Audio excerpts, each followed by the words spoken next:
Affordable smartphones are getting even more attractive, and I'm all for it. Today we're looking at the Honor 400 Lite, which boasts a whopping 108 megapixel rear camera setup, which seems absolutely bonkers considering the overall price tag of £250 in the UK, at least at the time of filming. You're getting 8GB of RAM and 256GB of internal storage. Now in this review, you're going to see if it's actually worth its price tag, and of course how it compares to some of its nearest competitors.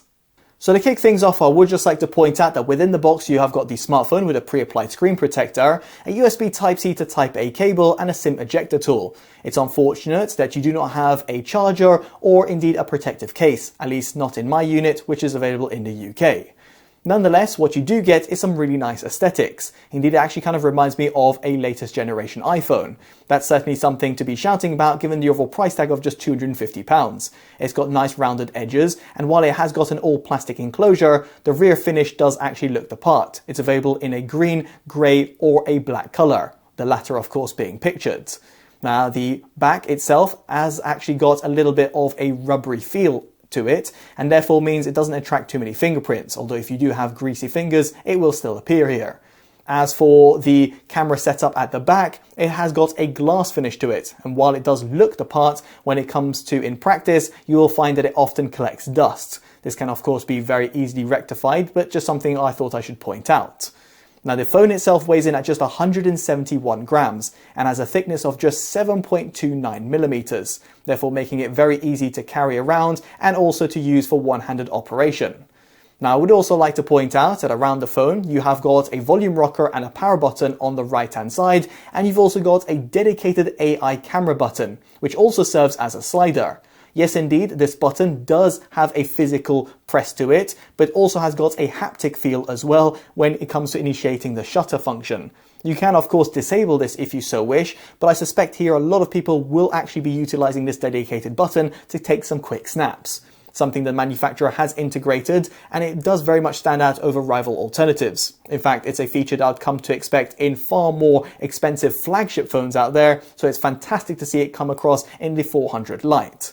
Now elsewhere towards the bottom you've got a USB Type-C port and a dual nano SIM input. Here you can actually replace one of the physical SIMs with an eSIM, which is very much appreciated for certain territories. Although it's worth pointing out over here that you do not have any sort of expandable storage via micro SD expansion slot, and that will come as a disappointment to certain individuals, although it's worth pointing out here that you have got 256GB of internal storage to play around with. Elsewhere you might have noticed that there's only a singular downward facing speaker. It does decently across the sound frequency range, but doesn't exactly excel, namely if you compare it to some of its competitors that offer you a superior volume or indeed a stereo speaker configuration instead. Aside from all of this, you have got an IP64 rating, therefore giving you water and dust resistance. Speaking of which, when it comes to taking the phone out and about, you will be pleased to know that you've got an optical fingerprint sensor, although it's not exactly as fast as some of its key competitors. Nonetheless, it's still pretty snappy. You can also pair this up with Face Unlock to make things even faster, although it's worth bearing in mind over here that you've only got 2D biometric data, and therefore it won't compete with flagship devices out there that give you 3D biometric data instead. Now this does actually bring me on to speaking about this 6.7-inch 120Hz AMOLED display, which is actually very vivid, bright, and has got good sorts of colours. Viewing angles were a non-issue given the overall panel type. Furthermore, you've got a resolution of 1080 by 2412. As for the overall maximum brightness, I recorded 782 nits, and therefore it does actually get pretty bright in sunlight conditions. It does also have good sort of range, going all the way down to 2.21 nits, making it very much usable in those dark scenarios. So next up we get on one of the key selling points of this smartphone, at least when it comes to its overall marketing, and that is of course the 108 megapixel rear camera setup with f1.75. You also have got a 5 megapixel wide and depth lens at f2.2. Now the latter doesn't exactly perform all that well, and therefore you want to use it sparingly. The ultra wide lens certainly does give you a bit more of a blurry shot, but might be appreciated in certain scenarios. As for the overall zoom levels that you get, it goes up to 10 times, which is not exactly something to shout about, because not only in terms of the quality, which is quite lost and therefore you get quite a bit of image noise, but also in comparison to some of its competitors that offer you 20 or even 30 times digital zoom at this price point. Now in terms of the overall raw image quality, I was actually expecting a little bit more from that 108 megapixel rear camera lens. Indeed, it doesn't perform all that badly, and in fact will certainly suffice for a lot of consumers, but if you compare and contrast it, for example, with the likes of Redmi, Poco, Nothing, or indeed CMF, it doesn't quite compete, at least not in my opinion. The overall image tone does also look a little bit overly saturated, and it does lack a little bit of extra detail, which is something that I do find a bit surprising, again given the overall high megapixel count of that lens. Now as for low light photography, it's not exactly the best either, although it does draw in a little bit more light in comparison to some of its competitors. So at least if you're sticking to 1 to 2 times zoom, I think you'll find it'll do a decent job. Now as for its selfie camera, you've got a 16 megapixel f2.45 wide lens, and it does actually do a decent job in normal lighting conditions, although yet again over here doesn't give you as much detail as you might expect, and sometimes I felt that my face looked a little bit blurry or indeed a little bit softened, and yes, all the beauty modes were completely disabled in case you're wondering. Now the portrait mode does actually work a treat and therefore is something that you might want to utilize, but the highlight for me was actually the selfie light. This is actually a physical flashlight that appears at the front of the camera. And yes, this is actually quite handy in those low light shots, because not only can you pair this up with the flash mode that effectively lights up your entire phone in white and then takes the photo, but you can also pair this up with the selfie light to get you an even more natural tone. Hopefully these images gives you a sort of indication as to how well the selfie camera performs in low light photography, and in this respect it certainly does stand out over the vast majority of alternatives out there on the market. Now while that's all very well and good, another area where it does actually fall short in is in terms of its recording capabilities.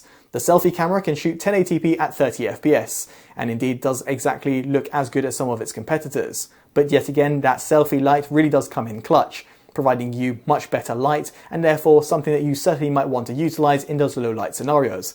Although just bear in mind that light is actually quite bright, so if you're looking at the lens directly, then you might actually be blinded for a few extra minutes. Now as for the rear camera setup, it's unfortunately limited to 720p at 30 and 120 fps and 1080p at 30 fps. Yes indeed, 120 fps is the slow-mo mode. It's actually quite disappointing not to see 60 FPS or indeed a 4K option available, like you'd find on some rival alternatives. Nonetheless, the overall level of detail that you're actually going to get is actually pretty decent, and this is both in normal and low light conditions, where the phone actually doesn't feel that it's struggling all that much. Of course, bearing in mind its overall price point and when it comes to comparing and contrasting it with some of its nearest competitors.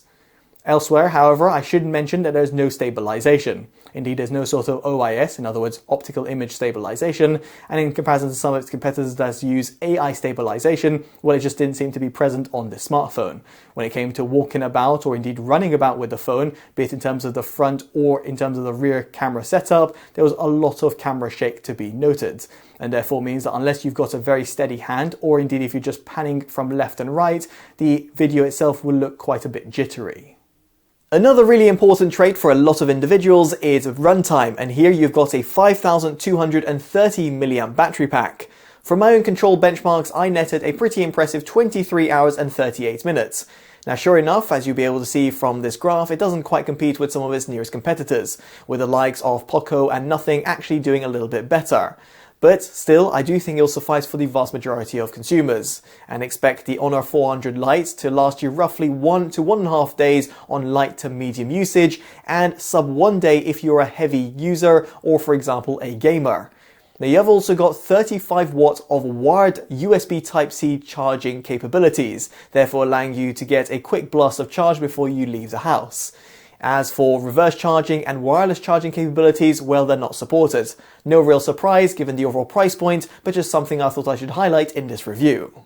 So next up we get onto performance, and here you've got a Mediatek Dimensity 7025 Ultra chipset. That gives you an octa-core CPU and an IMG BWM-8-256 GPU. Yes indeed, it's quite a bit of a mouthful. Here you've also got 8GB of RAM to play around with. Now in Geekbench 6, I noted a single core score of 958 and a multi-core score of 2298. As for GFX Bench, which is used for graphical benchmarks instead, I noted an FPS of 2.8 up to 62. Indeed, it's not exactly something to shout about, although it's somewhat expected given the overall chipset that's been paired with it, and if you compare and contrast it with some of its key competitors. Effectively, when it came to light gaming usage, I didn't have any sort of problems, but as soon as I had a little bit more graphically intense games, I did notice a few FPS drops. let alone when it comes to playing more graphically intense games, it does actually quite struggle. Again, just set your expectations in check, and of course, if that's something that you're looking for, then you might want to invest a little bit more and look at some of the alternatives instead. For example, one of the Poco phones that I've recently reviewed actually did a tremendous job in this department and doesn't exactly cost all that much more than this smartphone. Now, when it comes to just general usage, for example, using your favorite social media apps, or indeed if you come to multitasking, well, here I didn't have any sort of complaints whatsoever. And this is in part thanks to the fact that you've got Magic OS 9.0, which is built upon Android 15. The overall software experience does actually feel pretty fluid. Despite the fact you've got a little bit of bloatware pre-installed, it does actually give you plenty of customization and personalization. Furthermore, the manufacturer has paired up a lot of AI integration within it, with the likes of Magic Portal, Magic Capsule, AI Translate, Honor Notes, multi-window and ebook mode, just to name a few. Indeed, there's plenty of software features that you might want to play around with, and here you can pretty much go to your heart's content in order to customize the phone to your own liking. Something that very much stands out over some rival alternatives that either provide you too much bloatware or indeed not that much customization that you might come to expect in an Android smartphone. Finally, I would also like to highlight you've got dual band Wi-Fi with AC support and also Bluetooth 5.3 with some of the major codecs supported for that high-res audio playback, for example to your earphones or your headphones. So with all that in mind, it brings me on to my verdict of the Honor 400 Lite. And it's not exactly perfect across the board, as I've hopefully highlighted throughout this review.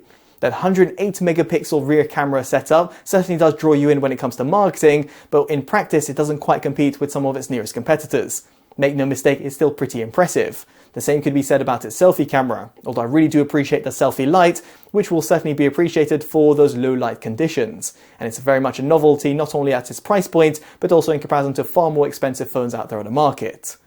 Speaking of which, it has got a bit of a lackluster chipset performance, but that is to be expected, and the same could be said about its overall battery life.